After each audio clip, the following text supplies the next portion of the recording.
There we go. Ladies and gentlemen, you waited for this, and it's time now. I was just letting my buddy here know that we had some technical issues. And so now that we're live, I want to first thank my sponsors at Five Star Guitars for being there and be supportive of not only this show, but my next guest. He's done some clinic work there. If you've been around the Portland area, you've seen this guy, Jeff Bowders, do his thing.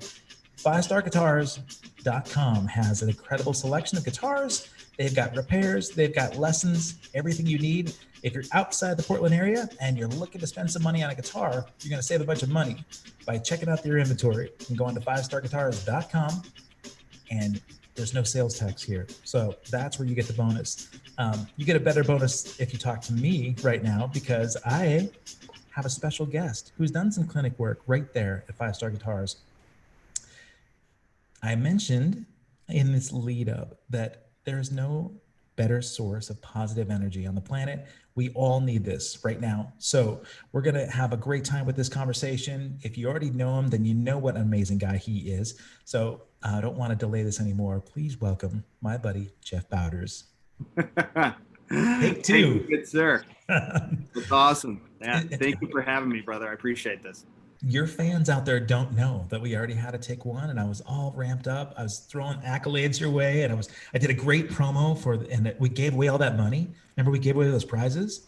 It's all gone now. I just can't. Yeah, I don't feel good about doing it again. But it was just that autographed Tama snare drum that you had. But you know what? It'll go to some good for use. Something else. It's okay. We'll give it to the first responders for COVID. How's that? I like that idea. There you go. Yeah.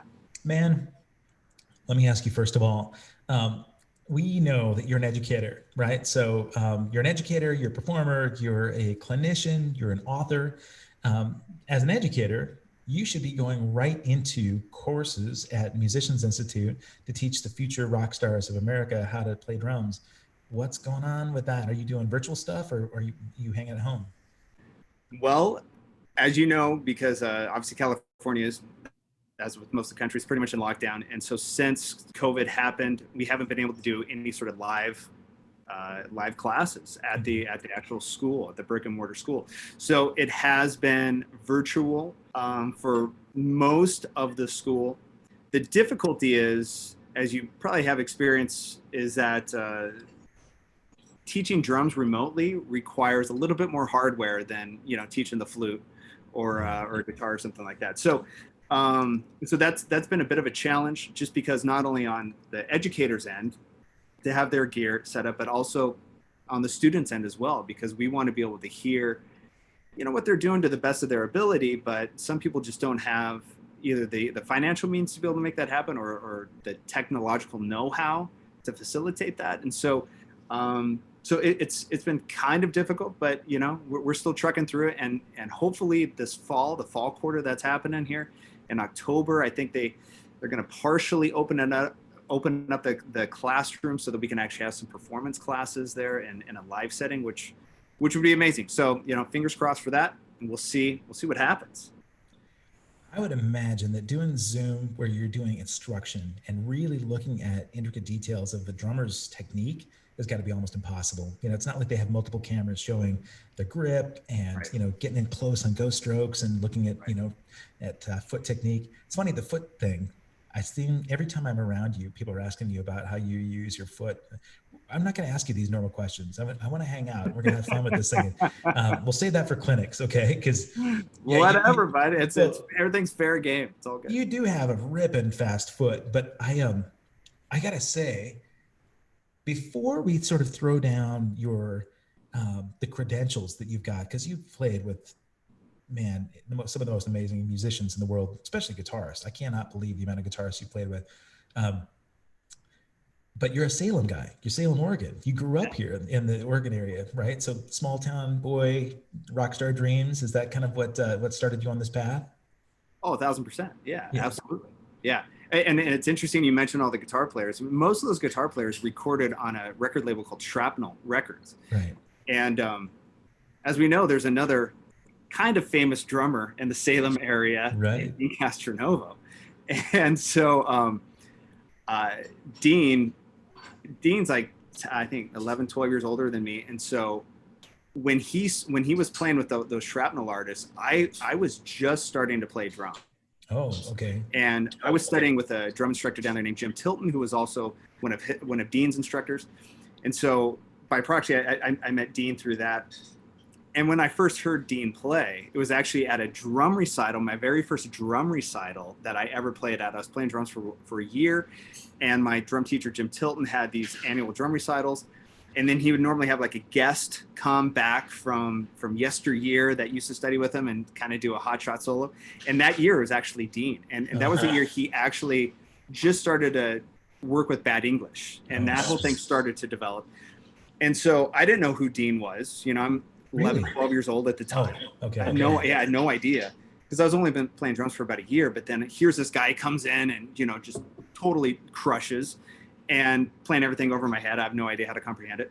And so I was like, I got to look this guy up. And I knew he played on all these Shrapnel records of, like, you know, Tony McAlpine and Martin Friedman and Cacophony and Joey Tafoya and all these insane musicians. And I went out and I bought these cassettes, these tapes, right? It was 1988, 89. And just my face melted. And I went, what is happening here? And it's interesting, Kevin, because, man, the older I get, the more I think about really how lucky and fortunate that I've been that I got to be exposed to Dean at such a young age. And the fact that he was in my hometown. Mm-hmm. And it's not like Dean was, he's this pretty good local drummer that, you know, has played with some people. Dean is still, for me, is the definition of what the best rock drummer could be. He's got all the shred capabilities. I mean, he just has an endless vocabulary, and he can play with all those monster guitar players. But then he could play When I See You Smile, you know, this huge, awesome power ballad with the most feel and space and just great discretion. And he's just such a naturally unbelievable musician. And it was like, I got to witness that at such a young age. And it was, I can't say, I can't underestimate what a profound impact it really had on me. So sorry, I'm kind of going around here, but I'm just saying. It's okay, because you left out the most maddening part. Those guitar players are really guitar players I wanted to play with, because I loved that style of music, that instrumental music that I initially heard Dean play with. Okay. Right. So those were the seeds that really planted that. And I was like, man, I love this music. I love, you know, rock, progressive instrumental guitar players and music and all that stuff. And and so it's been such an honor and blessing to be able to play a small part in that, and with some of these guitar players I've been able to work with, fortunately. So. Well, okay. So two things. First of all, you told me before we went live that there was another inspiration that you had to play drums early on. Oh, totally. Yeah, and absolutely. Ricky Rocket, the drummer for Poison. Yeah, I first saw when we moved into a new house, and that was cable ready. We could actually get cable in this house, because in the 80s, not every neighborhood you could have cable. So we moved into this house, we could get cable, and that's when I saw MTV for the first time. I was like, oh, this is great. And I was glued to it. I was just like mesmerized by all these bands, and, you know, Motley Crue and Poison and Rat and whatever. But Poison did come on, and I went, wow, that drummer looks like he's having a really good time, and he looks excited and happy, and I dig this music. It was melodic, it was fun, and so I was like, oh, this is pretty cool. And I went, man, I want to play drums. I always loved music up to that point. I wanted to play piano, and it never got a chance to play piano. But I remember watching that video, and it was the Talk Dirty to Me video. Of course, yeah. And I went, that's it. I want to play drums. And so I think a couple months after that, went back to school. There was band signups, and I said, who wants to play an instrument? I said, I want to play drums. I signed up, got my little practice pad and Remo practice pad, and went to town. That was the beginning. So, have you met Ricky since? Yeah, I've met Ricky a handful of times. Okay, and amazing, super great guy. Super great guy. It's been it's kind of crazy when you get that chance to meet somebody that was so influential to you at such a young age. It's hard not to go back to that 10-year-old self, right? 10-year-old self, and you're like, oh wow, hey. But then the more you get to know these people and talk to them, they're just normal people. And Well, Ricky's people, got a heart of gold. yeah. And I can't say enough good things about him. He's awesome. So Uh, yeah, which is all the more better, because I'd be pretty devastated if he wasn't a nice guy. Right. So no, but You know, fortunately, he's great. here's what I think. Because you mentioned a couple things when we first started talking about being very lucky and fortunate that you grew up in that town. And I've mentioned a bunch of times in these conversations that I'm not so sure how much I actually believe in luck as fortune. I think fortune is really something. I mean, you were fortunate to grow up in Salem, but people's eventual situations that they end up with are oftentimes rarely luck, but some manifestation of what they've done, right? And so there's no doubt for sure that that some things happen by chance or whatever, but for you to be in the position you're in right now is luck, right? You've worked really, really hard to be an esteemed educator and first call guy for a lot of these sessions. You mentioned the thrash or the shrapnel stuff with Mike Varney putting all that stuff together, right? You discovered his stuff in late 80s when Dean was playing on those records, but then somehow you evolved into being that next guy playing with a lot of these cats. So you want to talk about the process in which those gigs happen. It's not like they just fell in your lap, right? Yeah. Well, that's a lot to unpack there, my friend. It's I do think you're right.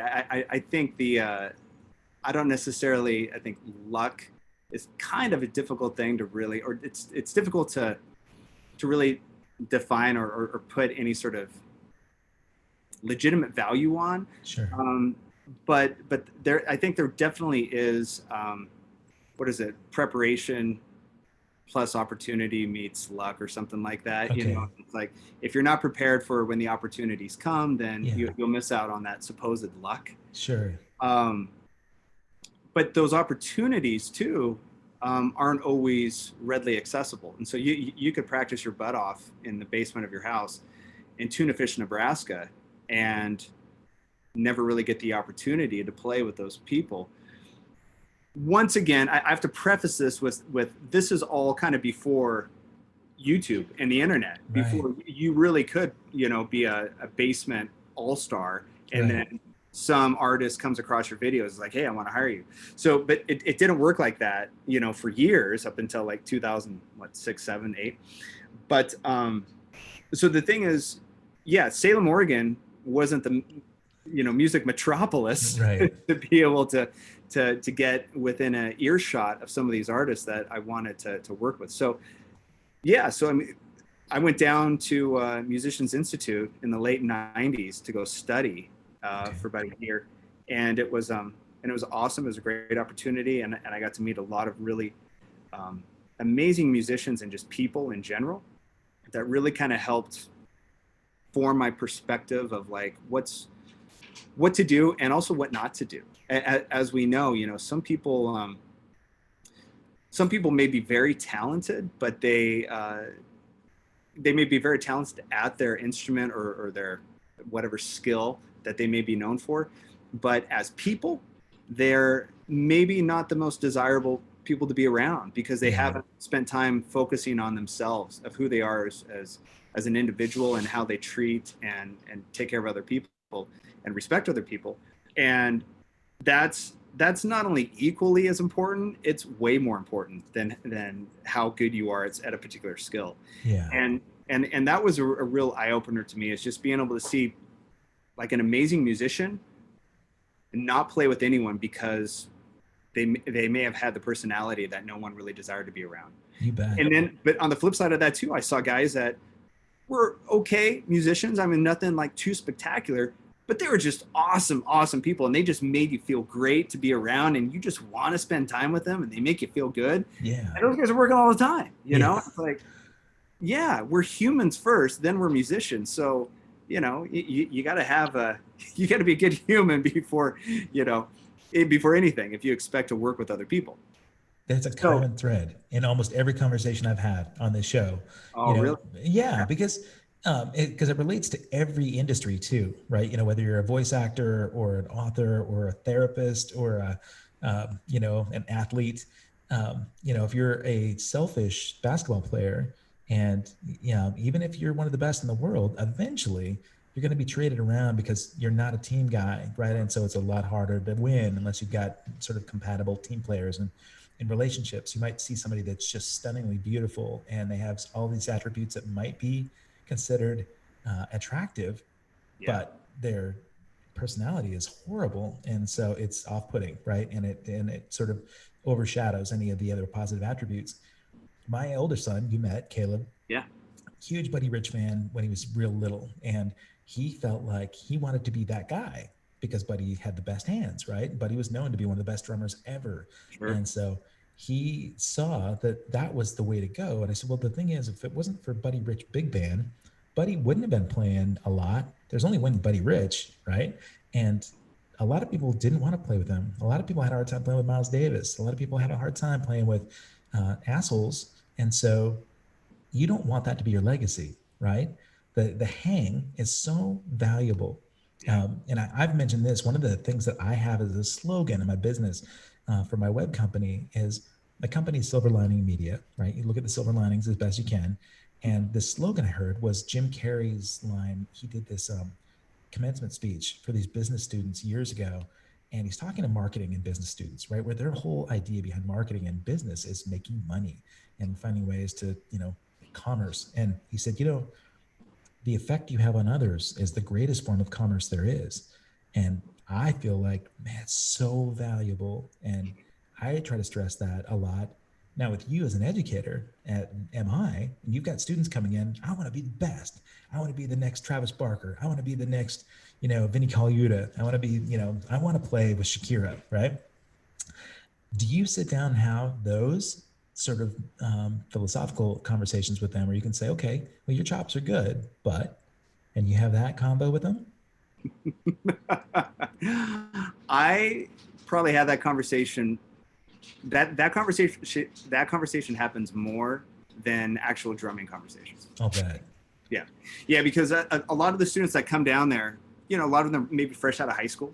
Yeah. And you know, late 20s, or I mean, late teens, early 20s, and some of them, you know, maybe came from small towns where they were kind of the hot shot in the town.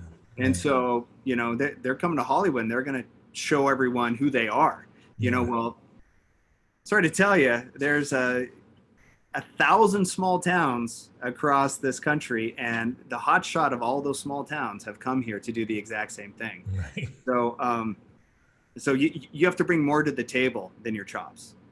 And if you think you're just going to blow everyone away just by your playing, you're in for a rude awakening, because it's, you know, we all see that, and it doesn't end well. How many of those guys end up going home with their tail between their legs? You know, sadly, that's the reality. You know, I try to help curve that a little bit, so that they can realize that before they have to make that move back home and change. And they're, man, I've seen a handful of guys really kind of take a humble look at themselves finally, and start to reevaluate who they are as people. And I do start to see them change, and it's awesome, because then they start playing with people, you know, and it's just like, the correlation never surprises me. It never surprises me. Once you start acting like a decent individual, you start working more. You start attracting more people that want to be around you and play with you. So, but that conversation happens a lot, my friend. And so, okay, so we'll tie it back in. The question I had for you, when all those gigs started coming your way, those amazing guitarists, those amazing players, did that, because you said you moved to MI and you went to school there for about a year, started making connections, I'm sure. So tell me about how that parlayed into maybe your first professional gigs there. So I went to MI for about a year, a little bit more than a year, then I actually dropped out. But anyway, that's a long story. But after that, did some instructor tell you, hey, Jeff, you need to work on your attitude? No. I know, totally. No, it was more of like an administrative thing. So it wasn't anything. But after that, I actually moved to Nashville. I moved to Nashville because I had a friend of mine from Salem, Oregon. He was a youth pastor at a church that I played at, and he moved out to Nashville, and he started to play with all these like contemporary gospel Christian artists out there. Okay. And I stayed in contact with him. And he was playing with one artist in particular named Rebecca St. James, who was like really well known at the time. And she was like the Alanis Morissette, I guess, of the Christian industry. And she was doing really well. And so he always said, you know, if you move out to Nashville, he was playing with her. So if you want to move, we'd love for you to join the band. So I went through a bunch of different kind of hoops. And then eventually I started to play with her out there. And I lived out there for about 3.5 years or so, almost 4 years. And I played with her for about 2.5 years. But the interesting thing about, and I'm going to wrap this back around to the guitar player thing. So bear with me, my friend. I got you. So the thing is, what I didn't know about the industry was that as soon as you start playing with an artist of note, someone that people know, all of a sudden you are now credible. You are now a good enough drummer to play. Even though the month before I had that gig, I'm still playing the same way, but I wasn't credible. But now that I'm playing with this credible artist, in the eyes of the industry, oh, he plays with so-and-so. Oh, so he must be good. Okay, well, let's hire him. And that's the crazy thing about the industry, is that it's so contingent and dependent upon the association of the artists that you play with. And as drummers, you know, as hired gun musicians, right? You know, for any hired gun, we're at a really subservient type of role. And if an artist trusts us enough to be able to support their music and they feel comfortable enough, then yeah, that's going to be more validating in the eyes of the industry. So through her, I started to play with a bunch of other different contemporary Christian artists, which was amazing, but it was all kind of in the pop genre. Yeah.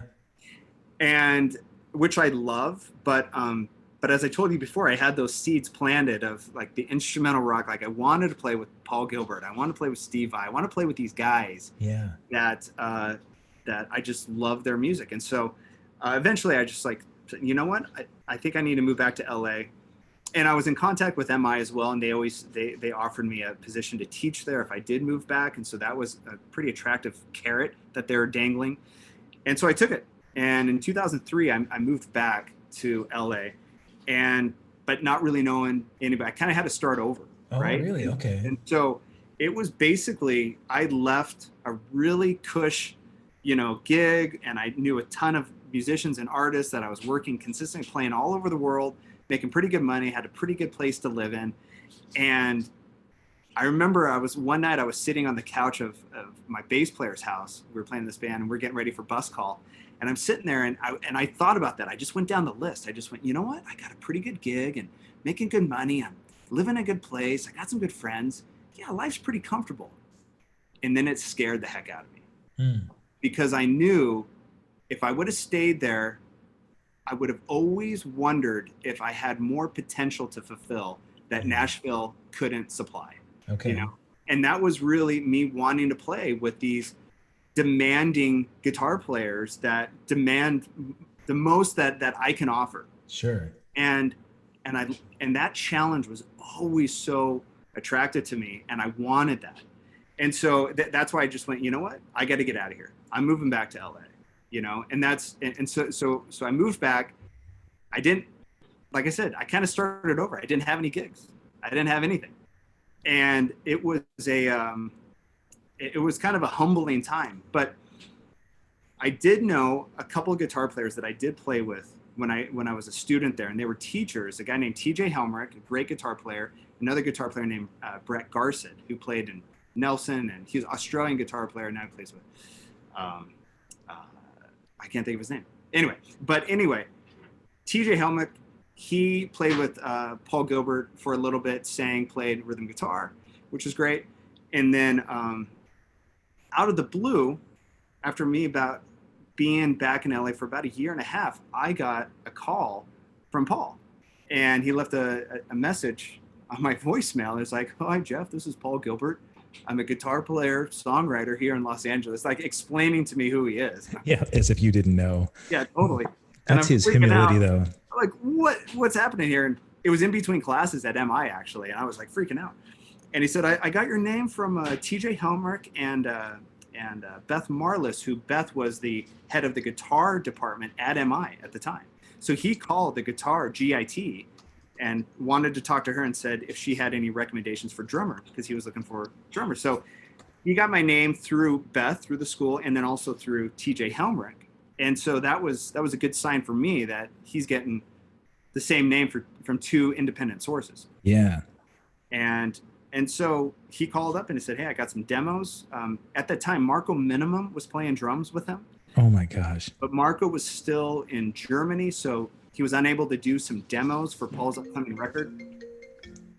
And it was so I went down and recorded some demos for him that night, and it was fun, and it was really, really cool and pretty stressful because I'm going, here's a guy I've wanted to play with for years, and I want to make a good impression, and I want to play well, and it's just all that stuff. But I think when you go into those situations, you just go, I can only be the best version of me there is. Yeah. Like I'm not going to try to be Marco, right? Because Marco's a totally different drummer than I am. Right.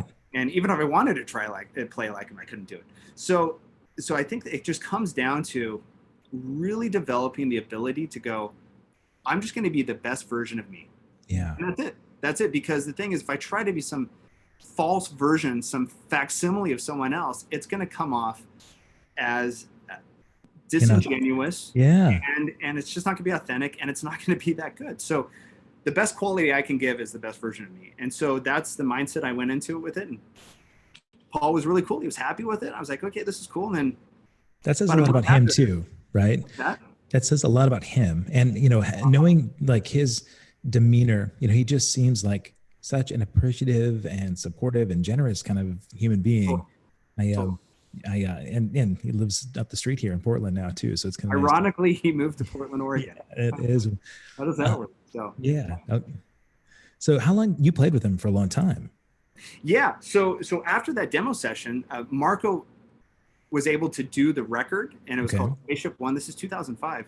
Oh yeah. But I ran into the engineer that engineered those demo sessions I did, and he came up to me and he said, "Hey, Jeff, remember me? I was I was the engineer." I said, "Yeah, of course." And he goes, "Has Paul called you?" And I went, "Call me for what?" And he's like, "Oh, I think he's going to call you because he really liked your playing for those demos." And I said, "Oh, cool." He's like, "Yeah." I was like, "Well, that'd be great. Tell him to call me if you see him. That'd be awesome." So Paul eventually did. He called me to do the tour for that record, and it was interesting. And like how I said before, when I just went in and I wanted to be the best version of me, he actually, because Paul's like so old school and he's such a genuine guy, he sent me a letter with his album and like some notes, and he just basically said, "I would love for you to do this tour. Would you be interested in learning some of these songs?" And he said in the letter, he goes, "Don't copy what Marco did. Just be you. I don't want like any splishy, flashy symbols or something like that." He goes, "I just want you. I just want to rock," is what he said. And I still have the letter somewhere. I should send it to you. But I went, okay, that's it. That's my job. That's all I'm going to do. And so we got together. I learned the songs, and we did the tour. And it was the first tour I did with him. That was 2005. And that relationship lasted for, about 6-7 years. So a bunch of albums, bunch of tours all over the world. And it was awesome. There's a lot of video out there of you doing that too. Did you guys do a DVD? We did a DVD. I think they're bootleg DVDs. Oh, okay. There's a Get Out of My Yard DVD for the first album I did with them that actually Glenn Sobel is on because I couldn't do it. I had to do a tour of Croatia with this Croatian guitar player that I committed to. And I said, I have to do this. And Paul needed to shoot the video. And so I called Glenn and see if he was able to do it because, Glenn's awesome. And he was luckily available and did a great job. So, but all the other, I think, video footage is just kind of bootleg stuff. Okay. You mentioned Glenn, and inadvertently, he may be one of the real reasons that I met you first. Glenn was one of those guys, and this is great parallel. Jennifer Batten moved to Portland in 2005, I believe, 4 or 5. And I got a call similar to what you got. A couple of two different people referred her to me to play drums. At first I thought there's just no way Jennifer Batten, A, lives here, and B, is calling me. And so I reached back out and I said, this isn't Jennifer. And she said, well, I can call somebody else. It's fine. And I said, no. Wow. I'll do this. I willingly said, I'll do whatever you need. I'm going camping right now. I'll be back in a couple of days. Send me what you got. And I'm in, not having heard what Glenn did on her record. So when I got home and I said, okay, this is way out of my wheelhouse. I am not this guy. And I talked to her about it. And I said, first of all, who the hell is playing on your record? And she said, oh yeah, Glenn Sobel. I knew his name from Beautiful Creatures, but I had never met him. She said, yeah, just get a hold of him sometime. And so I went down to LA. I wanted to learn his parts. I wanted to go down and hang with him. And instead, it was legitimately just hanging. We played some drums, but for the most part, he just took me around the city and I could see how he navigated the industry. I watched him go out every night, shake hands, meet people. He was doing the hang, but he wasn't a scenester guy where he had to climb the ladder. He wasn't dogging anybody. He wouldn't talk smack about anybody. So the positivity part was there. His chops were unbelievable. But I went back to Jennifer and I said, look, he's incredible. I love the dude. He's one of my favorite new people on the planet. She said, yeah, I knew that you guys would hit it off, but I don't want you to play like Glenn. And so like Paul said to you, thank God, because I was thinking, okay, if I have to emulate that, and she played with like Bosio before, and I just wasn't going to be able to do that. So thankfully, she appreciated me for being me and doing my thing, but it weighed on me for a while. I really did feel like I was doing them a disservice by not sort of honoring the song the way it was recorded. Having played with Missing Persons on a gig, you get in trouble if you're not playing Terry stuff, right? So sure. You get roasted in all sorts of different ways. But a testament to Paul and a testament to Jennifer for honoring your musical ability, and my musical ability, and just what we've done in our craft, just to be us. I think it's great. The relationship you have with Paul, because you talked about associations and who you've been associated with. I'm sure then that opened the door to all these other guitarists, right? That, there's. Yeah. And that's what it was. Okay. Yeah, it was that same experience that happened in Nashville. Once you start playing with somebody that people know of, it's like, oh, automatically you're in the cool kid club. Yeah. Right. And in the guitar world, there's none really bigger than Mr. Gilbert. So, right. So that was a real blessing. Yeah. And so I know you did stuff with John 5. You've done stuff with, you did, didn't you just do something with Greg Howe? The only thing I've done so far, Greg actually played on my first solo record. Okay. That's good. I was a big fan of his playing, and I felt he never got the due recognition he was due. Greg is in a league all of his own. He's amazing. He's actually going to be doing like this Paul Gilbert like camp next year, and he's going to be a part of that. I played with him a couple times in Italy with Paul. That's right. We were over there and he was over there at the same time. And so we did some stuff, but it wasn't like, I wasn't playing Greg's music, but man, I love Greg. Introspection album, one of my favorite albums of all time. Kevin Solfera on drums on that, just killing it, crushing it. So, but yeah, don't start asking me about shrapnel artists and albums, because I'll take this whole interview instantly and lose our whole audience. That's okay. Let's talk about some of the commercial artists. You played with Shakira. I saw the iHeartRadio Awards. And so for musicians Shakira, one of the biggest names in the world, for sure. You want to talk about how that relationship came about? Sure. The weird thing is that's actually kind of through Paul. Really? Yeah. In a weird kind of way. This is just how the 6 degrees of musicians work in LA.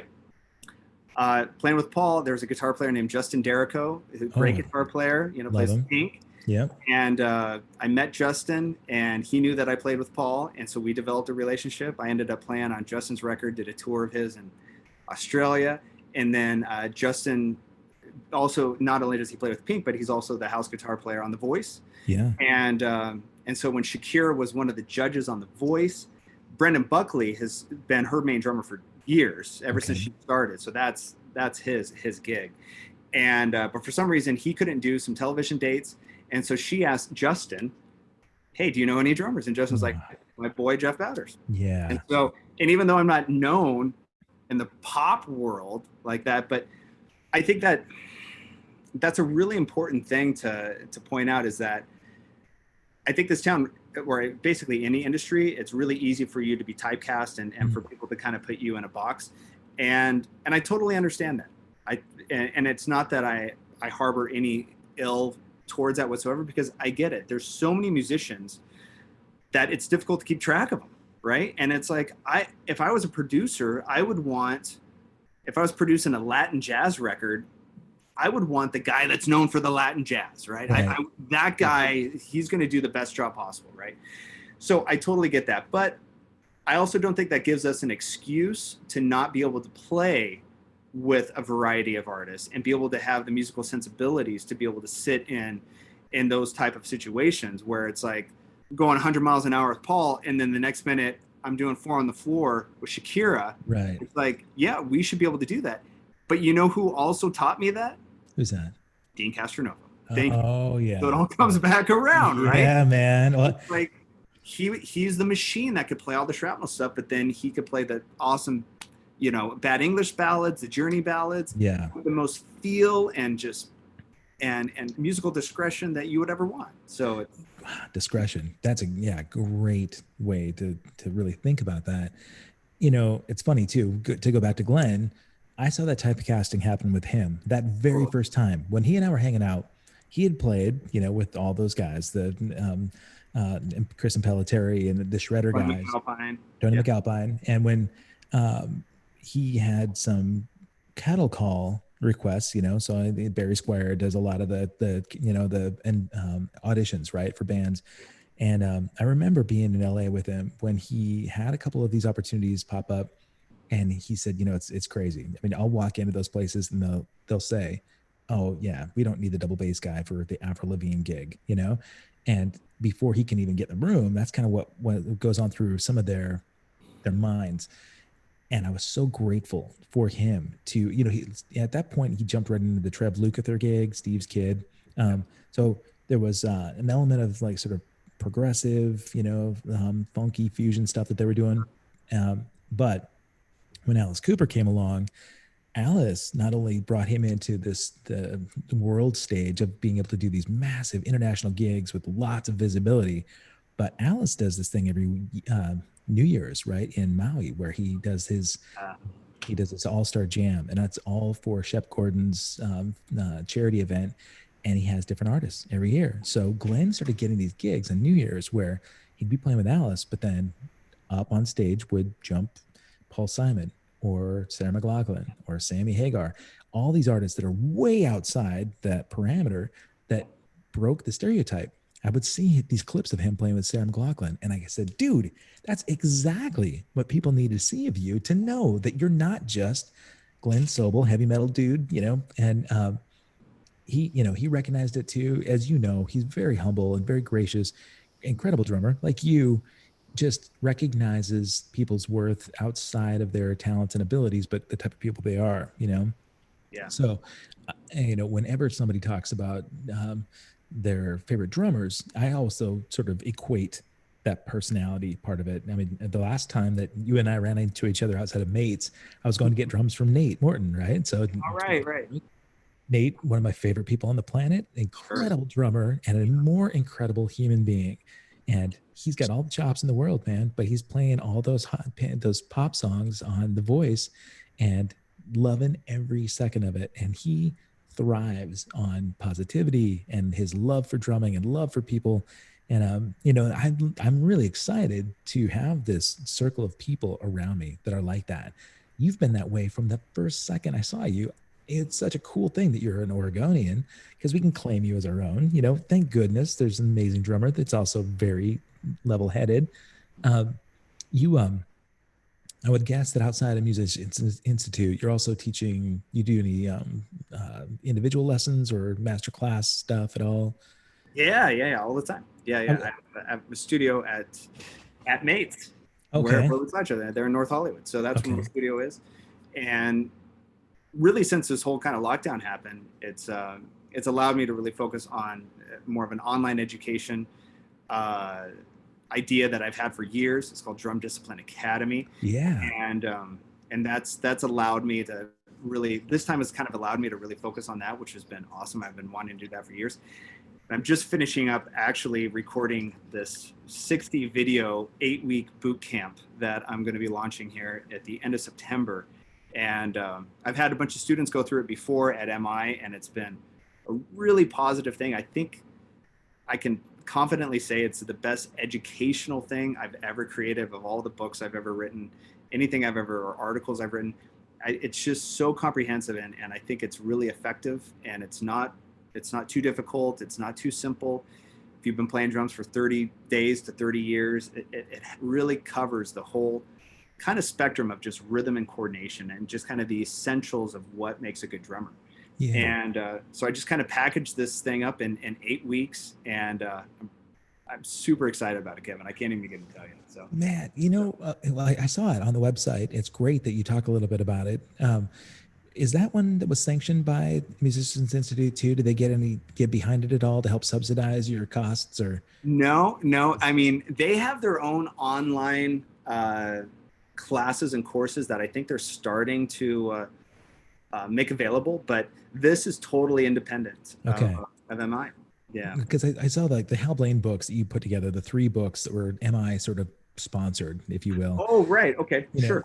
And I thought, what an opportunity for them to really jump on board with, a well-structured, well thought out curriculum. I mean, if the Drum Discipline Academy can be something that they could offer from their accredited professor, sure. Your instructor. Yeah. And so maybe that's something that, they'll see the success of that pop in. Possibly. Yeah. But your students have taken this and in some semblance before. The reason I asked if you're doing independent stuff lessons, because you've got something that's it goes farther beyond, rudiments and the fundamental skill sort of instruction. There's a personality that you have that inspires these students. We talked about the conversations you had to help them develop their personal skills, but you're almost like a therapist in a way for a lot of musicians, that are really needing a sage person, with their head on their shoulders. So I'm thinking all these students, kids, adults, whatever, and they've been reaching out to you and looking for some sort of cathartic outlet that says, hey, man, help me in this pandemic time right now. Sure. Oh, yeah. I've gotten many a phone call, many an email from students I haven't heard from in years. Yeah. And it's actually been really cool. As difficult as this time has been, and obviously as tragic as it's been for some people, I've really kind of relished this time, and I've been really kind of thankful for it. And it's kind of, I feel kind of guilty saying that because there's so much negativity that has come from it. Yeah. But it's been a really good opportunity for me to reconnect with past students, and really kind of just invest in them and to ask them what they're doing and try to help them, give them some sort of direction, to try to give them some sort of idea that, this isn't a doom and gloom time. Right. This is a time that it's just different. It's just a time that we haven't experienced. So that doesn't mean it has to be bad. It's neutral for what it is. If you're not affected personally or indirectly by the virus, you can get a lot of stuff done. Like, sure. you can practice, you can start listening to music more, you can start getting inspired by maybe different styles of music that you just didn't think. It's like, this is a time for you to really take advantage of, because who knows how long this is going to last, and who knows if we'll ever have a time like this again. Right. And the worst thing, if you're kind of feeling bad now, the worst thing is even going to be when this whole thing is done and you look back and you're like, why didn't I do all this? I had all this time. I should have done this. It's just like, yeah, you don't want to waste this time. You really want to seize this moment and just make the most out of it. And I think that, that's the secret sauce to get through any sort of difficult time. And it's just being able to go, okay, this sucks right now, but there is going to be some sort of good that's going to come out of it. It's good. I'm wearing the good shirt today. You are, yeah, man. And all right, so the silver linings, man. I mean, so much about anything that we deal with is about perspective, and so whether it's a pandemic or whether you're on tour and your stuff breaks, or a flood happens and your house gets messed up, so much of it has to be about your attitude and your perspective shift. Mark Schulman is great about that. He's really, I mean, he's public speaker, right? So he goes into Tony Robbins mode a little bit, where attitude breeds confidence, that kind of thing.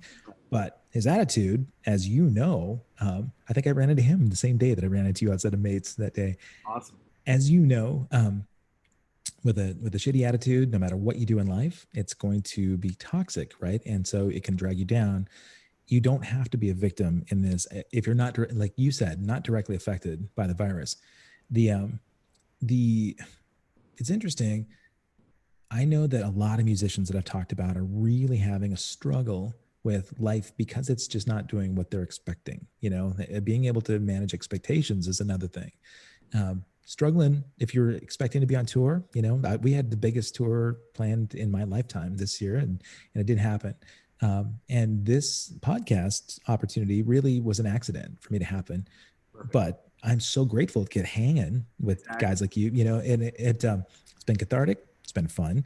I think I want to make sure that I don't want to leave anything on the table either.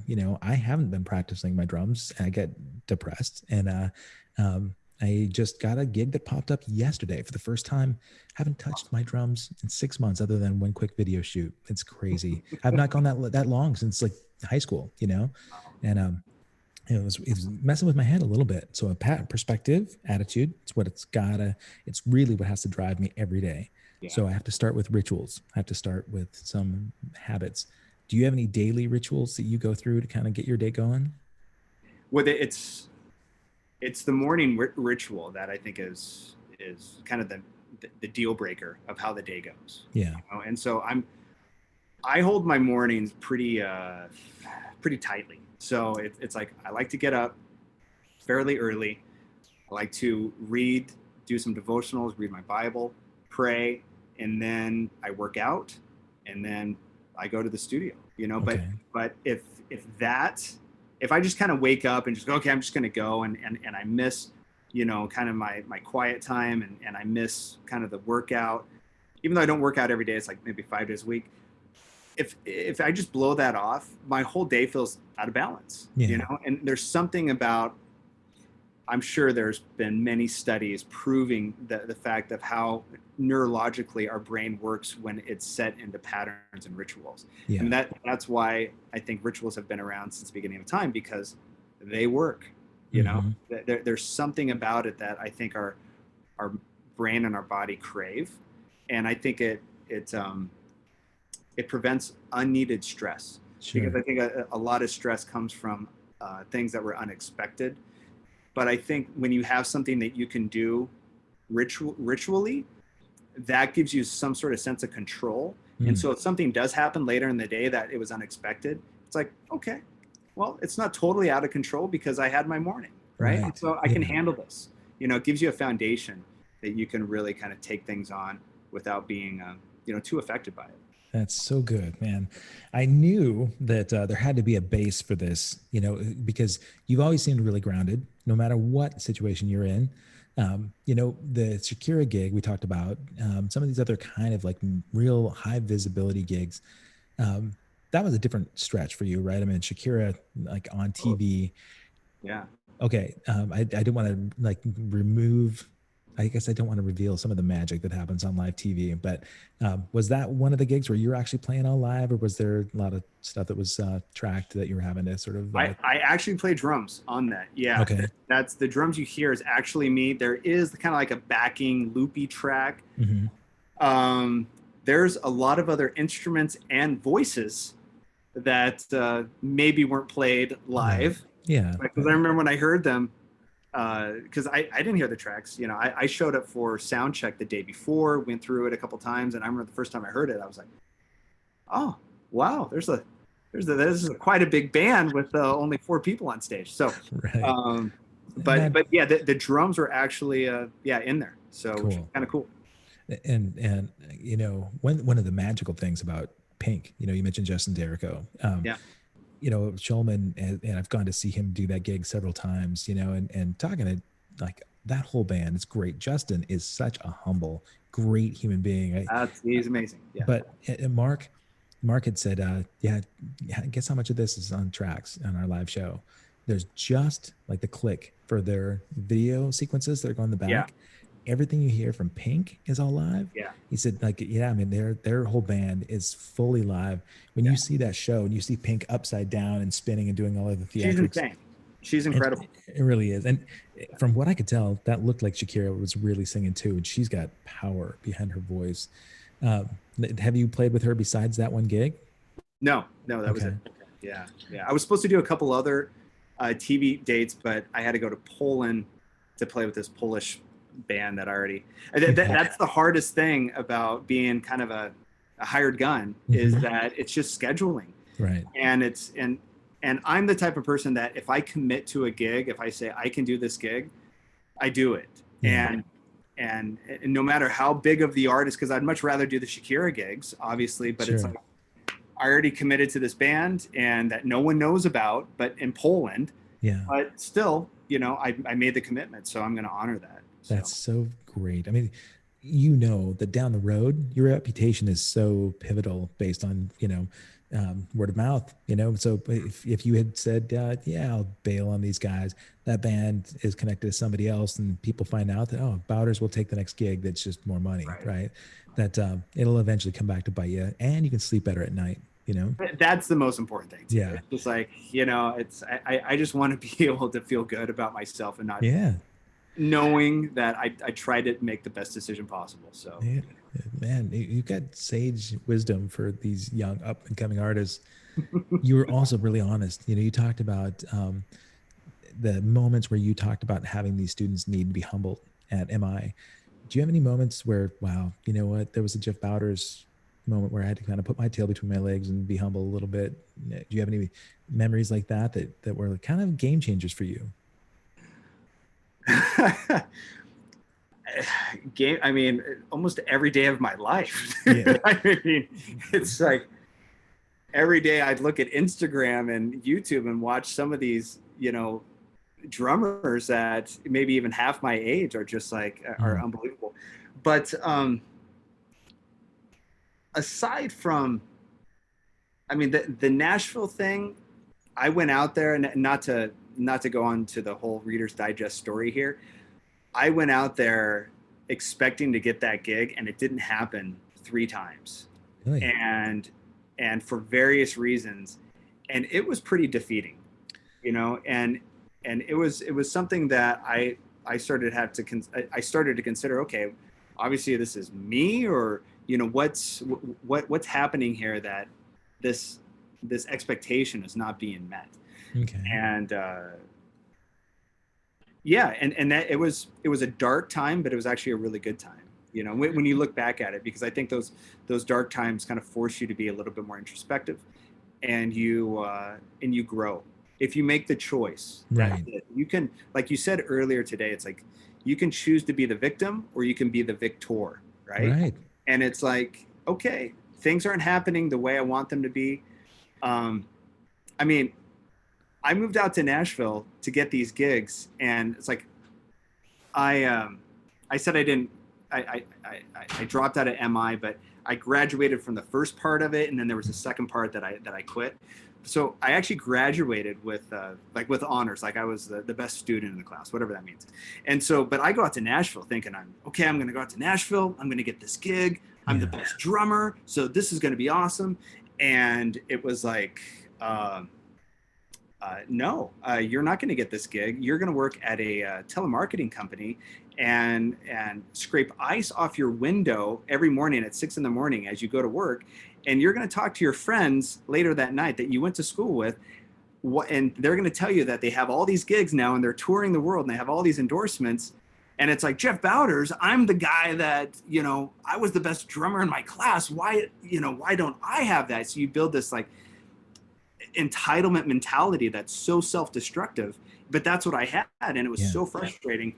And then just to top it off too, I remember one time I went to a clinic where Johnny Rabb was an incredible drummer, plays the Collective Soul, but he was one of the first guys to really do this freehand technique, which is that one-handed drum roll. Yeah. And I remember I saw an ad for him giving like a 5-week masterclass, at this local drum shop. I was like, oh, I want to check that out. I'm going to go. And so I went down and I checked it out, and it was full of like maybe 15, 20 people, everyone from like a 10-year-old girl to like a 70-year-old guy. And the demographic was massive. And so he explains this technique, and so he's like, this is what it is. And all right, now everyone try, and I'll walk around and help each individual out. And so it's like, okay. And I'm trying to work on this thing, and I'm like, this is just not, I can't figure this thing out for the life of me. I'm just, clubbing this thing to death. And he's helping everyone out. And he comes over to me and he's like, all right, let me see it. And I'm kind of working on it. And he's like, oh, do this. And I, well, this. And he goes, and then he just stops. He goes, hey, you know what? Just hang out after class, for 10 minutes, and I'll spend some extra time with you. Like a total degenerate, that I am. And then meanwhile, the 10-year-old girl next to me is just crushing this thing, melting everyone's face. And I'm going, oh, this is amazing. But so I remember driving home that night just going, yeah, Jeff, you're not a naturally gifted person. Everything you do requires work. And that's the way it's going to be for the rest of your life, And so, nothing is going to be easy. Do it anyway. Yeah. That's just what it comes down to, and so yeah, I mean, there's been many moments where I've had to put my ego in check just to kind of reevaluate why things aren't maybe working the way that I want them to work. And guess what? The common denominator, usually this guy. Man, this guy. So, you know what, buddy? That's such amazing introspection, though, because a lot of adults never get there. It's something I'm working on a lot right now. When I look at the common denominator in a lot of things that didn't work out, yeah, it's often me. And it was humbling and really kind of embarrassing, that I may have been that person I just didn't think I was, but I think it makes me a better human, hopefully better drummer or whatever else as well. But, when we talk about those relationships that we have with people, and I think the more accountable you can be over time, and you recognize those things and that you're working on yourself, it's, hopefully that's where you can continue to grow and continue to work. And I think it will follow with greater opportunities because, you've put away some of that other work from the past. Yeah. I was thinking about some of these other gigs that you've got. I mean, the fact that like Justin Derrico could recommend you for the Shakira gig, these guys in Poland find out about you and they want you to come over and do that gig, or Paul Gilbert just calls you up and says, hey man, I love what you did on my demos. You've got a good stable amount of people that know the Jeff Bowders name and want you associated somehow with their projects. Is there any, because you've got a great new record that came out this year as well. I guess, was it 20 or 19 that I loved, it was an evolution because the last stuff you did was more chops oriented and there's more melodic stuff in the new record. You mentioned Marco Miniman earlier too. And I noticed that same thing on his newest record. There's more of a melodic sensibility where it's song driven and not just groove or riff driven. If you had unlimited budget and you're putting together the new Jeff Bowders record, who do you want on that record? And give me a full instrumentation. Kevin. Wow. These sound like interview questions, but it's stuff that I love to find out from you because you surprise me with a lot of your inspiration and also just your positivity. So give me some good ones. Wow. For guitar players? Alive or dead. They don't even have to be alive anymore. Two guys that I've always wanted to play with. One guy I've always wanted to play with, Jeff Beck. One guy I've been able to play with in a couple different situations, but never for like a tour that I've always wanted to has been Steve Vai. Oh yeah. And so Vai has always been the guy I've always wanted to really kind of do like an album and tour cycle with. Okay. But to collaborate with him on a record, I don't think would be a good idea. Really? Why Vi? Yeah, because he's such an artist and he's pure to himself that I think it goes back to he did a record with Terry Bozzio in the early 90s called Sex and Religion. Incredible, man. Oh yeah. Right. So go ahead. I was just going to say that was the first the singer who ended up Devin Townsend, exactly. Yeah, but he was only like 17 when he did that record. Yeah. But yeah, I wear the heck out of that record all the time. Sorry, go ahead. So to kind of make my claim here on why I think it wouldn't be a good idea to collaborate with Vi on that record. That album was supposed to be a band, right? And so it was called Vi. It wasn't called Steve Vai. It was actually called Vi. And so he wanted to collaborate with Terry Bozzio, Devin Townsend, and TM Stevens on bass. Everyone amazing in their own right, individually. And but eventually that album, you know, started to become more of a Steve Vai record because he realized he couldn't relinquish his vision and his direction to the other musicians. So when I think I was like 18 or 19 years old, I saw Terry Bozzio at a drum clinic at the Drum Shop. Do you remember that? Of course, yeah. And this is when they were not in Toluca Lake, in the other one, like off the 205. Or anyways, no one needs to know this. Okay. But anyway, it was Terry Bozzio had a drum clinic over there, and I brought that CD for him to sign. And I was so excited because I loved his playing on it. And so after the clinic, you know, I go up to him and I said, "Hey, Terry, can you sign this?" And he looked at it and just went, yeah. It kind of sighs this actually. And I went, "So, how was recording that record? Was it because I love the record? I'm thinking, tell me all these great things about it. And how much you love it." And I was like, "So was that a great album to record?" And he goes, "Actually, this isn't a good experience for me to talk about." Wow. And I went, "Really?" And he goes, "Yeah, it turned out to be not what it was intended to be." And that he just left it at that. And, you know, because he's such a gentleman and he's not going to, you know, throw anyone under the bus or anything. So, but years later, I found out that really it was just Steve. I mean, he's such a focused artist that it's really difficult for him to really kind of relinquish any sort of artistic ideas that are outside of what comes out of his brain. And I totally respect that because he's Steve Vai, right? Right. So that's what I'm saying. I don't know if he would be the best person to collaborate with, but man, Kevin, how about vocal? Do you have a favorite vocalist that you thought, "Oh, this would be perfect person"? I need to have Ricky Rocket sing on my record. Well, man, to have like Sebastian Bach on a song. Yeah. I mean, as crazy as that guy is, I think still, I mean, but it would have to be Sebastian Bach from 1992. Right. You know, when he was still slaying. Yeah. Not that he's not now, but he's just different. Everyone, you know, it's the curse of being a vocalist, you know, it's just difficult to age unless you're Sammy Hagar. Right. Because he still sounds amazing. At 72, right. You know what? And yeah, maybe Sammy Hagar, actually. Oh, yeah. You know what? I could see you in a band with Sammy any day of the week because your personalities are so similar. I'd love that. Yeah. Sammy, I love everything about him. His voice, his songs, his attitude. Yeah. That's a good one, man. I like that one. How about bass player?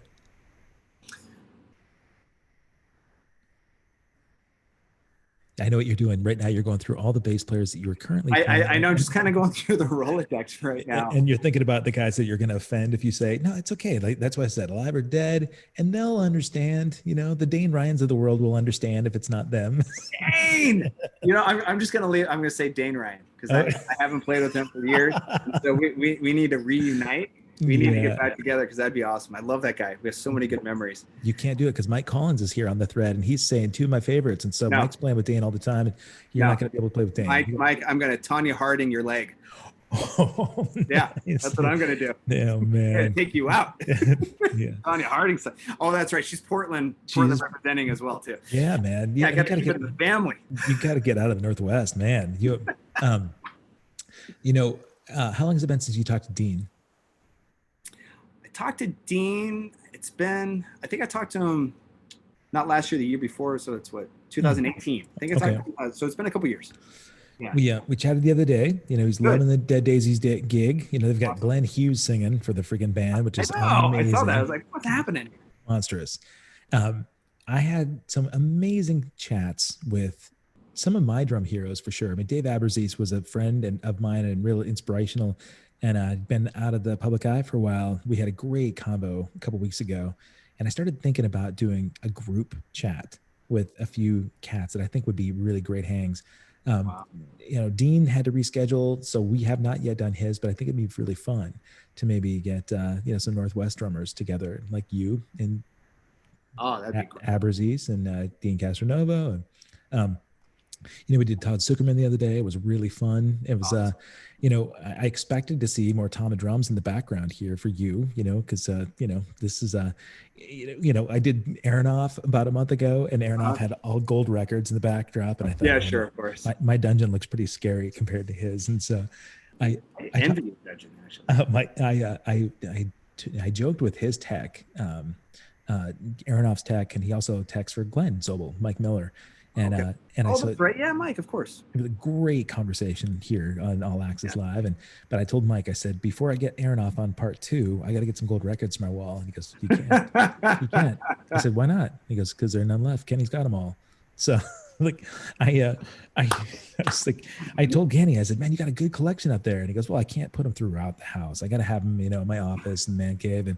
And I said, but yeah, you got 1,300 records out. He goes, 1,300 that have gone gold, platinum, or diamond. I'm like, oh yeah. Oh my God. Okay, you win. Serious? I'm not joking. Yeah. So wow. Yeah, he wins that race. Yeah. But it was such a fun conversation. And I think, getting a few of you guys together where we could all heckle and talk about, those rituals are really important. I mean, everybody that really is at some level of success has got some kind of ritual that they're doing in order to sort of maintain stability. Right now, pandemics mean that a lot of our lives out of control. So I've enjoyed hearing from people what they're doing to kind of keep their head on straight, because there are other people that are coming apart at the seams, and hopefully, they've got avenues to be able to lean on. I know a lot of people must lean on you, man, because you've got wide shoulders in figurative and literal ways. So I think I'm grateful that you're an educator. I'm grateful that these students are there with you and have, a positive role model kind of guide them, not only in the drumming way, but also, I love the fact that you're talking to them about developing personal skills and the hang. Honestly, buddy, that's the most important thing that I do. Yeah. And that's one of the main reasons why I moved back to LA from Nashville, is that when I knew that I was going to be able to have the opportunity to teach at MI, when I was there as a student, it was amazing. I called it Jeff's Drum Paradise every single day, because I got to play drums, practice drums, study drums, record drums, watch drummers every single day. It was incredible. But there was an element of there was a darkness. There was a dark hole of some humanity that was a bit of a vacuum at the time. Yeah. And I was thinking, if I could go to school and maybe fill that vacuum with a little bit of light, I think that's what I need to do. And that's been the most fulfilling thing, hands down. You do it outside of school too. I'm really grateful to see how active you are online. You're really good about presenting that stuff, both academically and also, because you present a lot of great playthroughs, and that your approach to music is really good. But to me, I just love the attitude, man. And I really am grateful for your friendship. I think it's a really important thing. People need to hang out and associate themselves more with positive people like you. Totally. I can't tell you how much I appreciate you hanging out today, buddy. You look good. It seems like things are good for you. And so for the link to the Academy, how do I because I'll make sure that we archive this and point people your way. I want to be able to share that. Should I just point them to the jeffbowders.com site, or do you have a separate entity for that? Yeah, you can do jeffbowders.com. There's a link to it, but there's a separate, it's its own site called Drum Discipline Academy. Okay. All right. Fantastic, man. I'm so glad to see you, buddy, and really grateful that you took some time to just hang out and catch up again. Tell your girlfriend thanks for the use of her space. And I will. Thanks again to 5 Star Guitars for helping sponsor this. Thanks to you in the chat for coming and hanging out. Shane Hall says hi, by the way. Shane! Oh my gosh. Shane rules. Steve Young from Audix actually caught me halfway through the conversation. I didn't realize that when I set my stuff up again, I had my mic on backwards. So he, that was, boy, attention. Still sounded great. Yeah.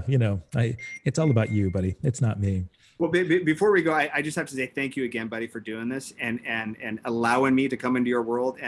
And the idea, I mean, just for you saying how how much you enjoy my positive outlook. It's all of this is a testament to you, because it's like, you're not going to attract people with positive attitudes if you yourself aren't an awesome beacon of light for all of us to go, yeah, I want to be a part of this. So, and that was me when you asked me to do it. I said, absolutely, would love to do this because you yourself are such a great guy and such a positive, wonderful individual. And that's why you've been able to do almost 100 episodes like this in, you know, the span of a few months with really quality, awesome people. So kudos to you, my friend. I really appreciate it. Man, well, if you guys are out there watching and you've not yet done it, do subscribe to this channel, All Access Live with Kevin Rankin. If you subscribe, you can look at the archives. There are now 99 episodes in the can, with plenty more to come. We've got amazing guests coming up, and I can't tell you how much I appreciate having a sort of a universe filled with people like you in it. So Jeff Bowders, thank you. You're a blessing in my life, man. Folks, thank you so much, everybody, for hanging out. And again, 5-Star Guitars. If you want to get a hold of Jeff Bowders, go to jeffbowders.com or Drum Discipline Academy and check out his new offering. Thanks again, my friend. Have a great weekend, okay? Thanks. You too, my friend. All right, buddy. I'll talk to you later. See you, bud.